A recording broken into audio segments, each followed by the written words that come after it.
여러분 안녕하십니까? 포항 MBC 뉴스입니다. 포항 지역 체납기 어선들이 러시아 어장으로 오징어를 잡으러 출항했습니다. 한러 어업협상에 따라 2001년부터 러시아 어장에 출하하고 있는데 어민들은 지난해 모처럼 거둔 풍어가 올해도 이어지길 기대하고 있습니다. 김기영 기자입니다. 올해 러시아 어장으로 출하하는 경북도 내 체납기 어선은 지난해보다 12척 늘어난 38척. 매년 줄던 생산량은 지난해 1,310톤으로 잠깐 늘어 생산액도 95억 원을 기록했습니다. 입어료 등 1억 4천만 원의 경비를 제하고 척당 2억 6천만 원의 순소득을 올렸습니다. 때마침 국내 어장에서도 한때 금징어라 불리며 사라졌던 오징어가 풍어입니다. 서해안 심지어 홍어의 고장 흑산도에서도 오징어 산지로 불릴 만큼 대풍입니다. 최근 5년간 상반기 연근의 오징어 어획량을 보면 최악의 흉어를 기록했던 지난해 9천 톤보다 배 이상 늘었습니다. 오징어는 동중국해에서 산란 후 5, 6월 동해로 북상해 울릉도를 거쳐 7월에는 북한과 러시아 연안으로 올라가는데 이때를 노리는 겁니다. 러시아 수역 조업 19년째, 어민들은 정부가 대체어장 개척에 선제적으로 나서줄 것을 바라고 있습니다. 한러업 협상을 가급적이면 유연적으로 이끌어가되 만에 하나 어떤 문제가 발생될 소지가 됐을 때는 제2의 어장도 확보해야 된다 하는 건 우리 어민들의 현실 바람입니다. 즉 북한 수역도 고려할 수 있고. 또 강원도와 달리 경북은 도비 1억 2천만 원 지원이 전부여서 시군도 경비 지원이 필요해 보입니다. 러시아 수역까지 가서 조업하는 어선들에게 도에서 지원하는 것뿐만 아니라 우리 시도 지원할 수 있는 방안을 적극 검토하도록 하겠습니다. 출항하는 어선들은 러시아 수역에서 두세 달가량 조업을 합니다. 안전조업과 만선을 기원합니다.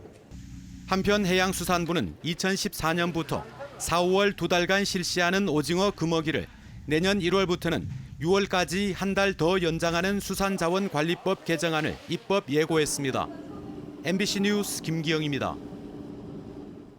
지난 20일 태풍 다나스의 영향으로 경북 동해안 지역에서는 큰 피해는 없었지만 도로 유실 등 소규모 피해가 발생했습니다.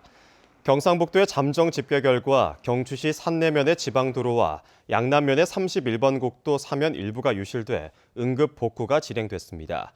또 영덕군 국양에서는 떠내려온 무동력 어선 한 척이 침몰됐고 달산면에서는 비어있던 비닐하우스 2동이 부서졌습니다.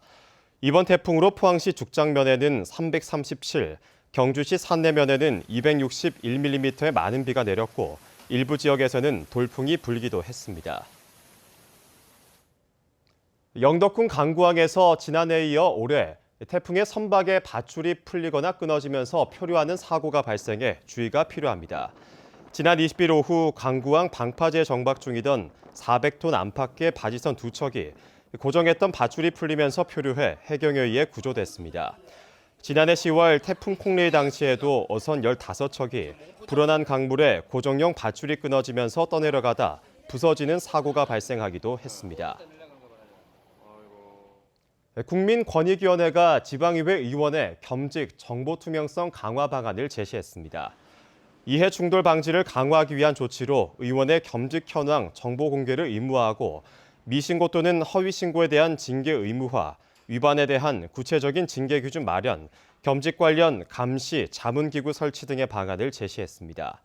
권익위는 지방의회 의원의 겸직에 관한 정보 공개와 처벌 기준 마련으로 지방 의정 활동 과정에서 발생할 수 있는 이해 충돌 상황을 효과적으로 예방, 관리할 수 있기를 기대한다고 밝혔습니다. 포항 전역에 설치된 CCTV가 범죄 예방과 재난 대응에 활용됩니다. 포항시는 범죄나 재난 등 긴급 상황이 발생할 때 포항 전역에 설치된 CCTV 영상을 경찰과 소방서, 포항시 재난상황실이 공유해 신속히 대응할 수 있도록 하는 통합 플랫폼을 구축했습니다. 포항시는 지난해 국토교통부 공모사업에 선정돼 12억 원의 예산을 확보하고 지난 5월 통합 플랫폼을 구축해 시범 운영을 거쳐 이달부터 본격적인 서비스에 들어갔습니다. 이상으로 포항 MBC 뉴스를 마칩니다. 여러분 고맙습니다.